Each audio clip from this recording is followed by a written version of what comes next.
Israël comme plan de Dieu. Étude numéro 001b. La majeure partie du monde, et en particulier le christianisme et l'islam, ne comprennent pas le plan de Dieu et la place d'Israël dans ce plan. Introduction. Dieu a vu d'avance la chute de l'armée et celle de l'humanité dans ce même désastre. Satan a fait obstacle et a saboté et retardé la création de l'homme en tant qu'Élohim, de la nouvelle création en tant que fils de Dieu. Se référer au document « Comment Dieu devint une famille » numéro 187. Dieu avait créé les cieux et la terre dans cette création et avait convoqué toute l'armée pour qu'elle soit présente lors de cette création-là, comme on nous le dit dans Job 38, versets 4 à 7. Ils avaient tous eu accès au trône de Dieu, y compris Satan, comme nous le dit Job 1, verset 6, Job 2, verset 1. La terre a été rendue tohu et bohu, ou saccagée, dévastée. Des versions disent informe et vide. Et les Élohim, ou fils de Dieu, ont été envoyés pour restaurer la terre, comme le dit la Genèse, chapitre 1. Se référer au document La doctrine du péché originel, partie 1, le Jardin d'Éden, numéro 246. Le tiers de l'armée sous Satan, ou Azazel, ou Bliss, s'est opposé à la création de l'humanité, ainsi qu'à la position proposée de celle-ci dans la création en tant que fils de Dieu parmi les Élohim. En conséquence de cette objection, ils ont été chargés de prendre en charge l'humanité. L'armée s'est initiée et a interféré avec la création, et en conséquence, ils sont devenus l'armée déchue. On nous dit que Dieu est intervenu et a détruit la création humaine corrompue, à l'exception de la famille génétiquement pure des patriarches sous Noé et ses fils et leurs épouses. Se référer au document La doctrine du péché originel, partie 2, les générations d'Adam, numéro 248, et l'étude Les Néphilim, numéro 154. Même après le déluge et le repeuplement de la terre, Satan a incité la rébellion à Babel, dans la plaine de Shinéar, dans ce qui est aujourd'hui l'Irak. Dieu est intervenu et a dispersé les tribus et a confondu leurs langues, apparemment par des altérations de la structure de leur ADN. Les résultats sont expliqués dans les textes de la série sur l'origine génétique des nations, numéro 265. Le gouvernement de Dieu, numéro 174, est expliqué dans le document. Le sacerdoce de Dieu devait être développé par les fils de Sem en tant qu'ordre étendu du sacerdoce de Melchisédek, voir le document numéro 128. Dieu avait décidé de choisir Abraham pour entreprendre le développement du sacerdoce et des doctrines de la foi. Cette séquence du sacerdoce a été établie sous les lois de Dieu, voir le document L1, et les tribus, ainsi que leurs lieux et emplacements sont expliqués dans la séquence Les descendants d'Abraham numéro 212, 212A, 212B, 212C, 212D, 212E, 212F, 212G. Les fils de Jacob ont été envoyés en captivité en Égypte afin de les développer sous la contrainte.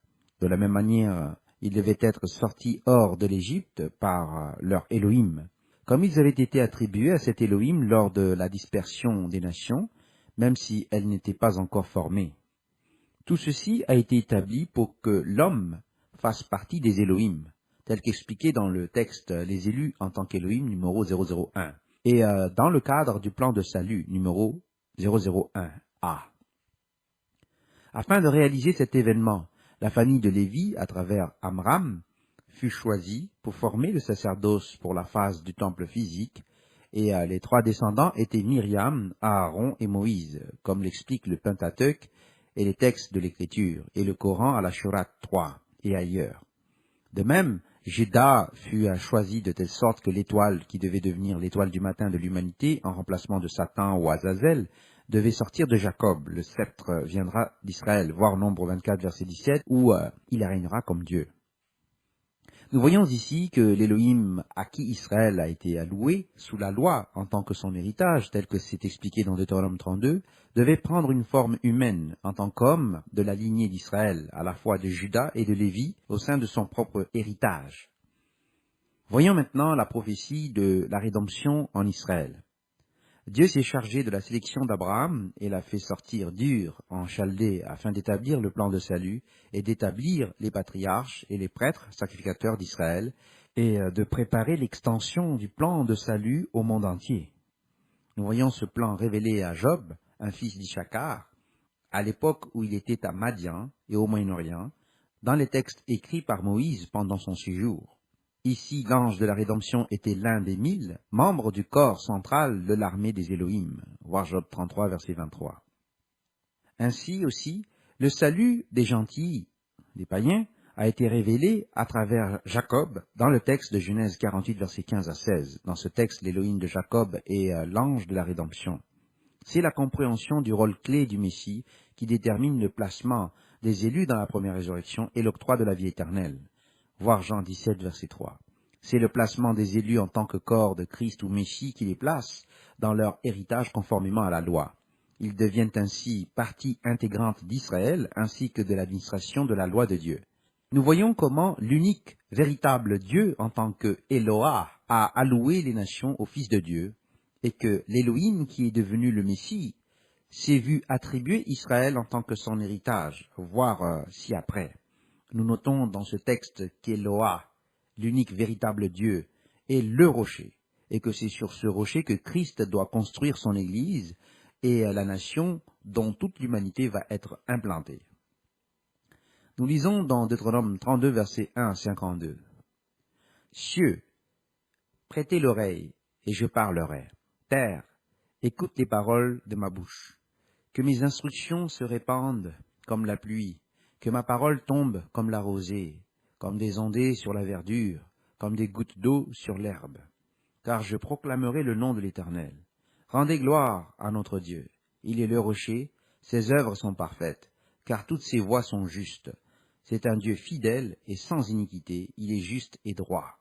S'ils se sont corrompus, à lui n'est point la faute. La honte est à ses enfants, race fausse et perverse. Est-ce l'Éternel que vous en rendrez responsable, peuple insensé et dépourvu de sagesse? N'est-il pas ton Père, ton Créateur? N'est-ce pas lui qui t'a formé et qui t'a affermi? Rappelle à ton souvenir les anciens jours. Passe en revue les années, génération par génération. Interroge ton Père, et il te l'apprendra, tes vieillards, et ils te le diront. Quand le Très-Haut donna un héritage aux nations, quand il sépara les enfants des hommes, il fixa les limites des peuples d'après le nombre des fils de Dieu.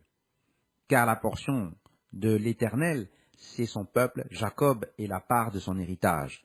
Il l'a trouvé dans une contrée déserte, dans une solitude aux effroyables hurlements, il a entouré, et en a pris soin, il a gardé comme la prunelle de son œil. Pareil à l'aigle qui éveille sa couvée, voltige sur ses petits, déploie ses ailes, les prend, les porte sur ses plumes. L'Éternel seul a conduit son peuple, et il n'y avait avec lui aucun Dieu étranger. Il l'a fait monter sur les hauteurs du pays, et Israël a mangé les fruits des champs. Il lui a fait sucer le miel du rocher, l'huile qui sort du rocher le plus dur, la crème des vaches et le lait des brebis, avec la graisse des agneaux, des béliers de Basan et des boucs, avec la fleur du froment. Et tu as bu le sang du raisin, le vin. Israël est devenu gras, et il a regimbé. Et tu es devenu gras, épais et replé. Et il a abandonné Dieu, son Créateur. Il a méprisé le rocher de son salut. Ils ont excité sa jalousie par des dieux étrangers, ils l'ont irrité par des abominations. Ils ont sacrifié à des idoles qui ne sont pas dieux, à des dieux qu'ils ne connaissaient point, nouveaux, venus depuis peu, et que vos pères n'avaient pas craint. Tu as abandonné le rocher qui t'a fait naître, et tu as oublié le Dieu qui t'a engendré. L'Éternel l'a vu, et il a été irrité, indigné contre ses fils et ses filles. Il a dit, je leur cacherai ma face, je verrai quelle sera leur fin, car c'est une race perverse, ce sont des enfants infidèles. Ils ont excité ma jalousie par ce qui n'est point Dieu, ils m'ont irrité par leurs vaines idoles, et moi j'exciterai leur jalousie par ce qui n'est point un peuple. Je les irriterai par une nation insensée, car le feu de ma colère s'est allumé, et il brûlera jusqu'au fond du séjour des morts. Il dévorera la terre et ses produits, il embrasera les fondements des montagnes. J'accumulerai sur eux les maux, j'épuiserai mes traits contre eux. Ils seront desséchés par la faim, consumés par la fièvre et par des maladies violentes. J'enverrai parmi eux la dent des bêtes féroces et le venin des serpents. Au dehors, on périra par l'épée, et au dedans par d'effrayantes calamités. Il en sera du jeune homme comme de la jeune fille, de l'enfant à la mamelle comme du vieillard. Je voudrais dire, je les emporterai d'un souffle, je ferai disparaître leur mémoire d'entre les hommes. Mais je crains les insultes de l'ennemi. Je crains que leurs adversaires ne se méprennent et qu'ils ne disent « Notre main a été puissante et ce n'est pas l'Éternel qui a fait toutes ces choses. » C'est une nation qui a perdu le bon sens et il n'y a point en eux d'intelligence. S'ils étaient sages, voici ce qu'ils comprendraient et ils penseraient à ce qui leur arrivera. Comment un seul en poursuivrait-il 1000 et deux en mettrait-il 10 000 en fuite si leur rocher ne les avait vendus, si l'Éternel ne les avait livrés, car leur rocher n'est pas comme notre rocher, nos ennemis en sont juges. Mais leur vigne est du plante de Sodome et du territoire de Gomorrhe. Leurs raisins sont des raisins empoisonnés, leurs grappes sont amères. Leur vin, c'est le venin des serpents, c'est le poison cruel des aspics. Cela n'est-il pas caché près de moi? C'est dans mes trésors.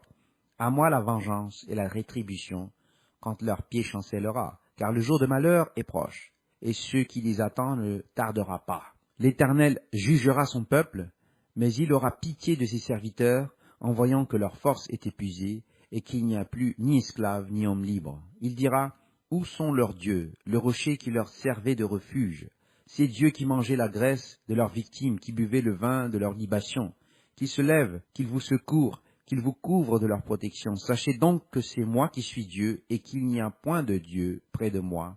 Je fais vivre et je fais mourir, je blesse et je guéris, et personne ne délivre de ma main.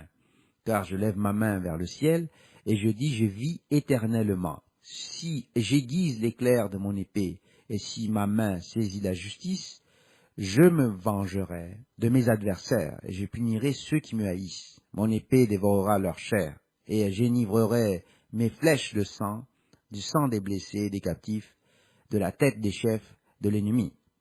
Nation, chantez les louanges de son peuple, car l'Éternel venge le sang de ses serviteurs.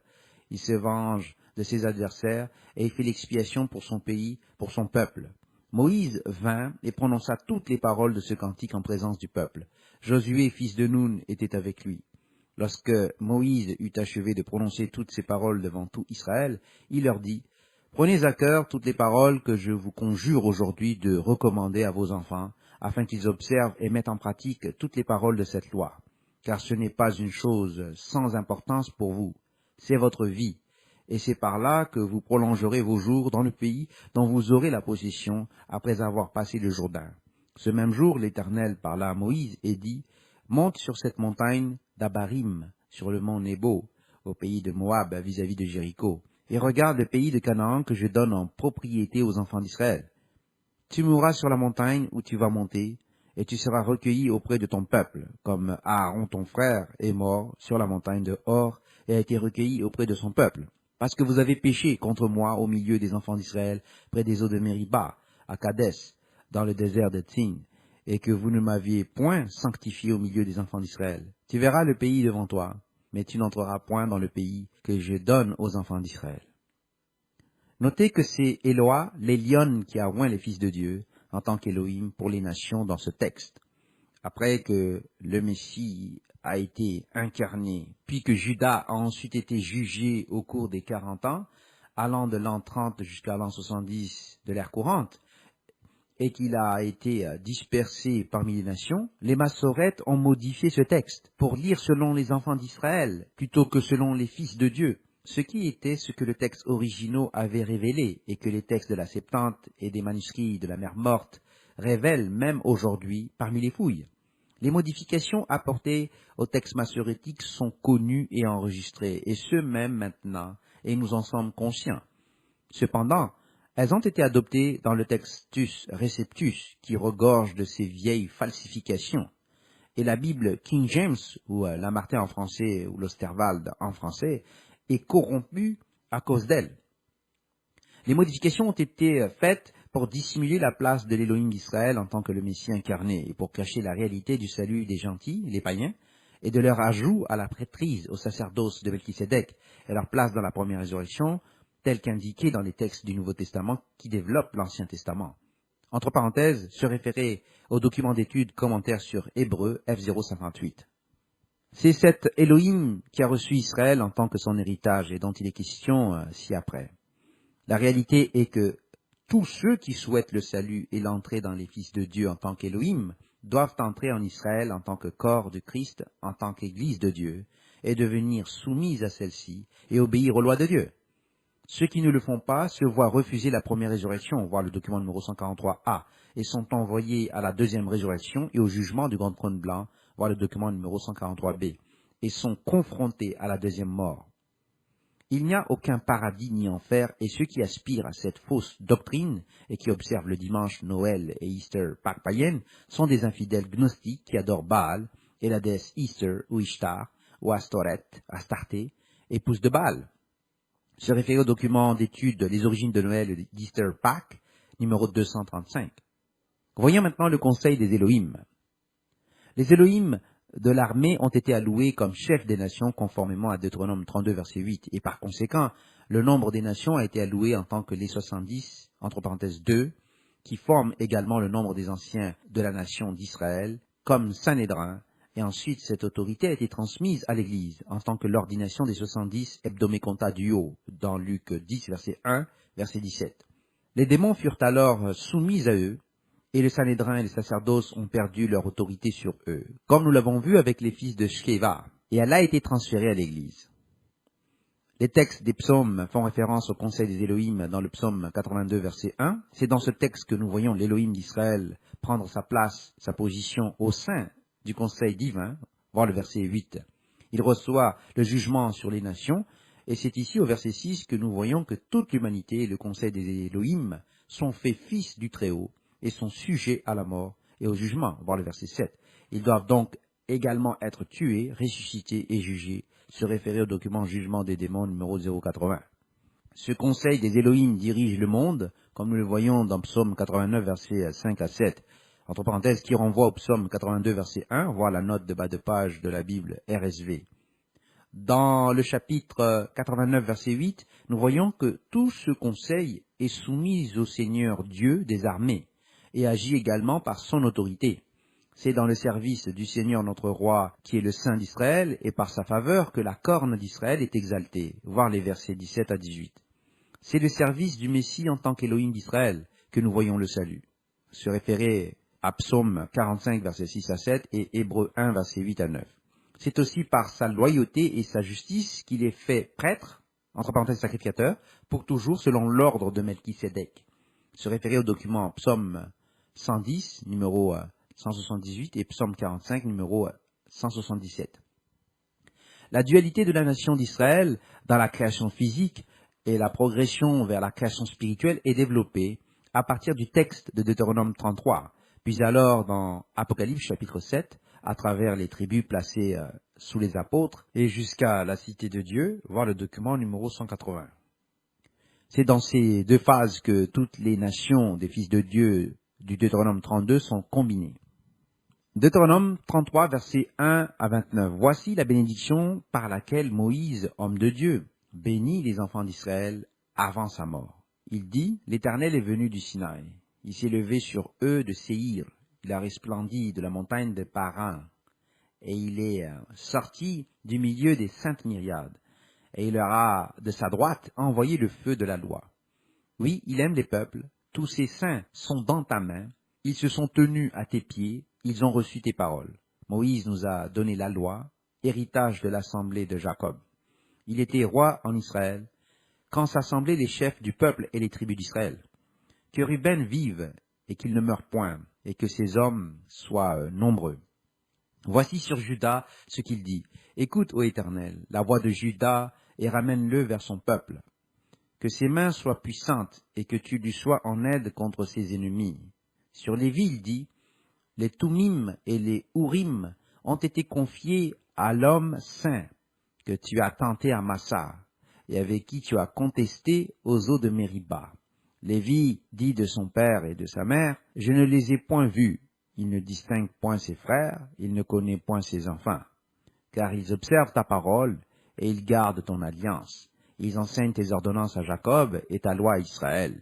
Ils mettent l'encens sous tes narines et l'holocauste sur ton autel. Bénis sa force, ô Éternel, agrée l'œuvre de ses mains, brise les reins de ses adversaires et que ses ennemis ne se relèvent plus. Sur Benjamin, il dit, c'est le bien-aimé de l'Éternel, il habitera en sécurité auprès de lui, l'Éternel le couvrira toujours et résidera entre ses épaules. Sur Joseph, il dit, son pays recevra de l'Éternel en signe de bénédiction le meilleur don du ciel, la rosée, les meilleures eaux qui sont en bas, les meilleurs fruits du soleil, les meilleurs fruits de chaque mois, les meilleurs produits des antiques montagnes, les meilleurs produits des collines éternelles, les meilleurs produits de la terre et de ce qu'elle renferme. Que la grâce de celui qui a apparu dans le buisson vienne sur la tête de Joseph, sur le sommet de la tête du prince de ses frères. De son taureau premier-né, il a la majesté. Ses cornes sont les cornes de buffle. Avec elles, il frappera tous les peuples, jusqu'aux extrémités de la terre. Elles sont les myriades d'Éphraïm, elles sont les milliers de Manassé. Sur Zabulon, il dit, réjouis-toi, Zabulon, dans tes courses, et toi, Issachar, dans tes tentes. Ils appelleront les peuples sur la montagne. Là, ils offriront des sacrifices de justice, car ils suceront l'abondance de la mer et les trésors cachés dans le sable. Sur Gad, il dit, béni soit celui qui met Gad au large. Gad repose comme une lionne, il déchire le bras et la tête. Il a choisi les prémices du pays, car là est caché l'héritage du législateur. Il a marché en tête du peuple, il a exécuté la justice de l'Éternel et ses ordonnances envers Israël. Sur Dan, il dit, Dan est un jeune lion qui s'élance de Basan. Sur Nephtali, il dit, Nephtali, rassasié de faveur et comblé des bénédictions de l'Éternel, prend possession de l'Occident et du Midi. Sur Azer, il dit, béni soit Azer entre les enfants d'Israël, qu'il soit agréable à ses frères et qu'il plonge son pied dans l'huile. Que tes verrous soient de fer et d'airain, et que ta vigueur dure autant que tes jours. Nul n'est semblable au Dieu d'Israël, il est porté sur les cieux pour venir à ton aide. Il est avec majesté porté sur les nuées. Le Dieu d'éternité est un refuge, et sous ses bras éternels est une retraite. Devant toi, il a chassé l'ennemi, et il a dit « extermine ». Israël est en sécurité dans sa demeure, la source de Jacob est à part dans un pays de blé et de mout, et son ciel distille la rosée. Que tu es heureux, Israël. Qui est comme toi, un peuple sauvé par l'Éternel, le bouclier de ton secours et l'épée de ta gloire? Tes ennemis feront défaut devant toi, et tu fouleras leurs lieux élevés. Donc, version Louis II. Notez que les bénédictions des tribus montrent également que bien que le Messie soit de la lignée de Juda de David par Nathan et de Lévi par Shimei, voir Zacharie 12, versets 12 à 14, c'était Joseph qui devait porter la charge du royaume. Et dans les derniers jours, c'est à partir de Joseph en tant qu'Éphraïm et Dan, et que Manassé devait également être une nation puissante. La lignée devait donc incorporer à la fois les lignées de Juda et de Joseph, se référer aux documents d'études de David et les exilarques à la maison de Windsor, numéro 067, et l'origine de l'Église chrétienne en Grande-Bretagne, numéro 266. C'était à la première résurrection que le Messie devait prendre position et que David devait avoir la charge de chef de la maison à la tête des élus qui gouvernent de Jérusalem sous le Messie. Lors de l'avènement du Messie, nous assisterons à la première résurrection et les chefs des nations se cacheront alors de l'agneau, ainsi que des saints ressuscités, à la fois des 144 000 et de la grande multitude. Ce sont les tribus d'Israël sous les apôtres. Toutes les nations doivent être greffées sur ces 12 tribus en tant que corps entier de Christ, qui sera l'armée humaine entière. Nous lisons dans Apocalypse chapitre 7, versets 1 à 17. Après cela, je vis 4 anges debout aux 4 coins de la terre. Ils retenaient les 4 vents de la terre, afin qu'il ne soufflât point de vent sur la terre, ni sur la mer, ni sur aucun arbre. Et je vis un autre ange qui montait du côté du soleil levant, et qui tenait le sceau du Dieu vivant. Il cria d'une voix forte aux 4 anges à qui il avait été donné de faire du mal à la terre et à la mer. Et il dit, ne faites point de mal à la terre, ni à la mer, ni aux arbres, jusqu'à ce que nous ayons marqué du sceau le front des serviteurs de notre Dieu. Et j'entendis le nombre de ceux qui avaient été marqués du sceau, 144 000 de toutes les tribus des fils d'Israël, de la tribu de Juda, 12 000 marqués du sceau, de la tribu de Ruben, 12 000, de la tribu de Gad, 12 000, de la tribu d'Azer, 12 000, de la tribu de Nephtali, 12 000, de la tribu de Manassé, 12 000, de la tribu de Siméon, 12 000, de la tribu de Lévi, 12 000, de la tribu de Issachar, 12 000, de la tribu de Zabulon, 12 000, de la tribu de Joseph, 12 000, de la tribu de Benjamin, 12 000 marqués du sceau.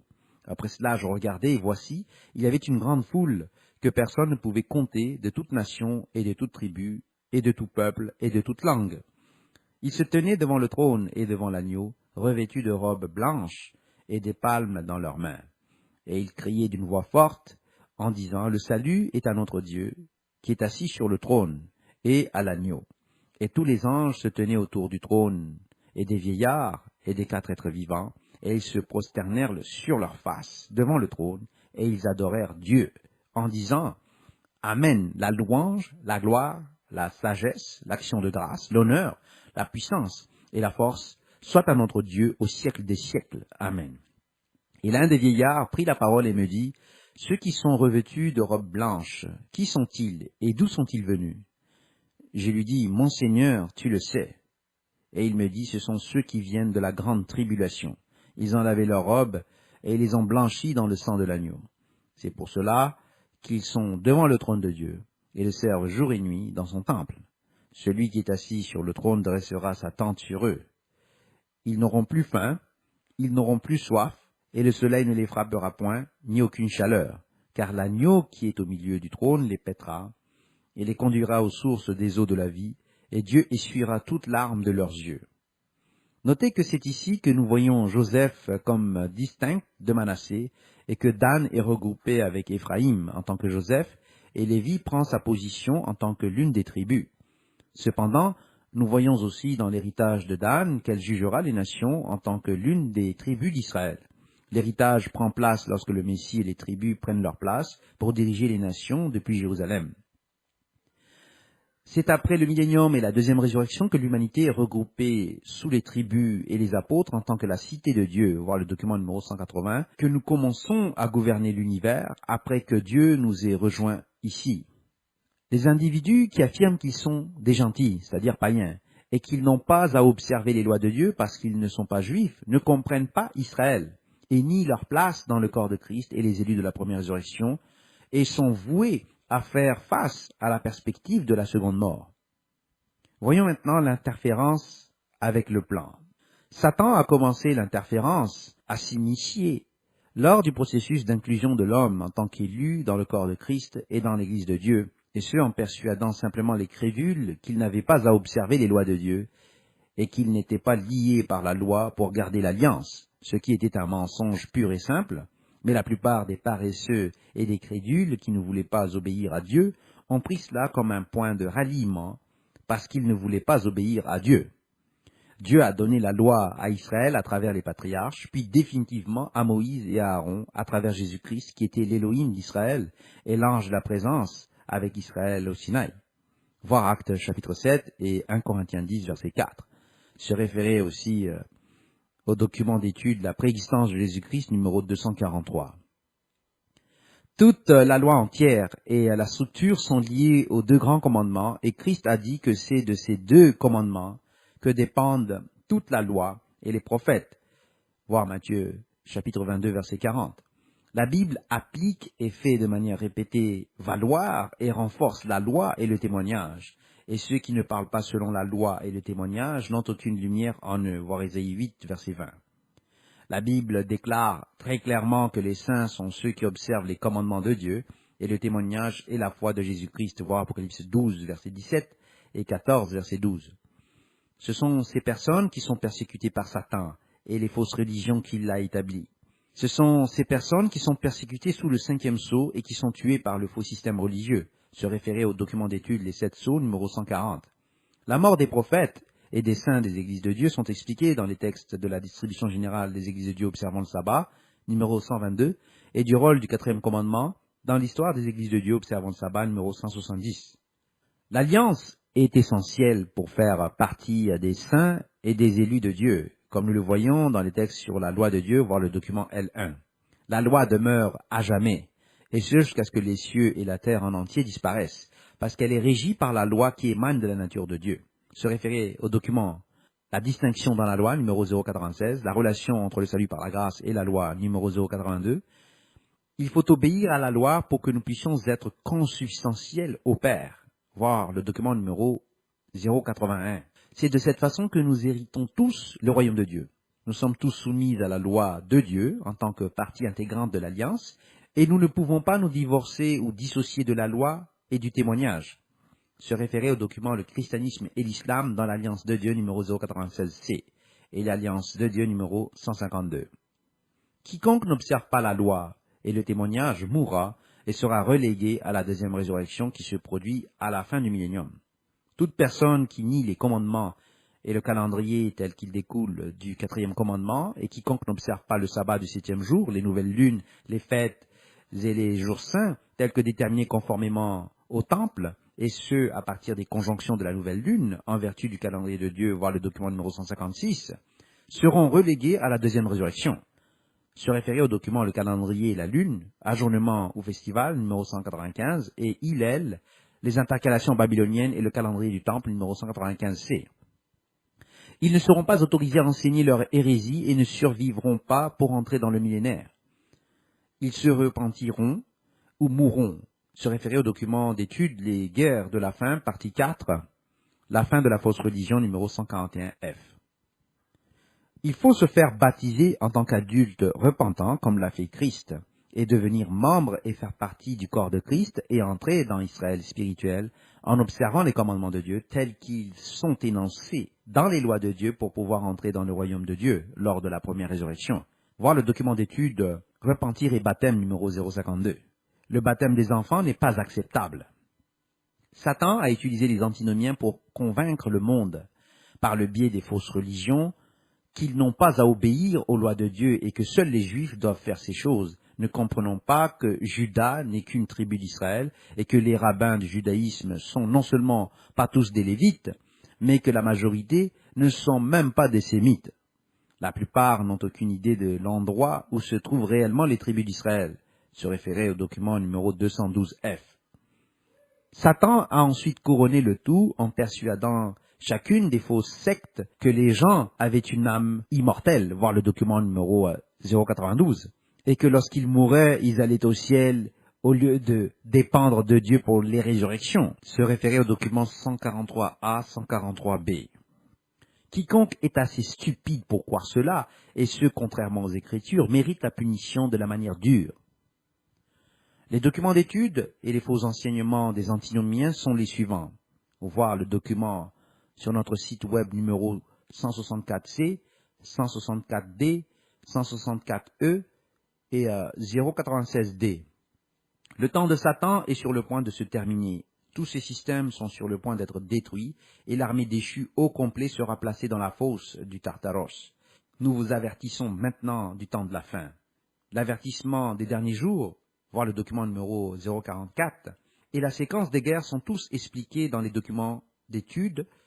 Les guerres de la fin, partie 1, les guerres d'Amalek, numéro 141C, les guerres de la fin, partie 2, les 1260 jours des témoins, numéro 141D, les guerres de la fin, partie 3, Armageddon et les coupes de la colère de Dieu, numéro 141E, les guerres de la fin, partie 3B, la guerre contre Christ, numéro 141E-2, les guerres de la fin, partie 4, la fin de la fausse religion, numéro 141F, les guerres de la fin, partie 5, la restauration pour le millénium, numéro 141G, et les guerres de la fin, partie 5B, la préparation des Élohim, numéro 141H.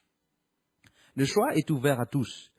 Tout ce qui est requis est d'être appelé par Dieu par l'intermédiaire de l'Esprit Saint, voir le document numéro 117, et de commencer l'étude des Écritures, d'être baptisé et d'observer les commandements de Dieu, la loi et le témoignage, comme l'ont fait Christ et les apôtres.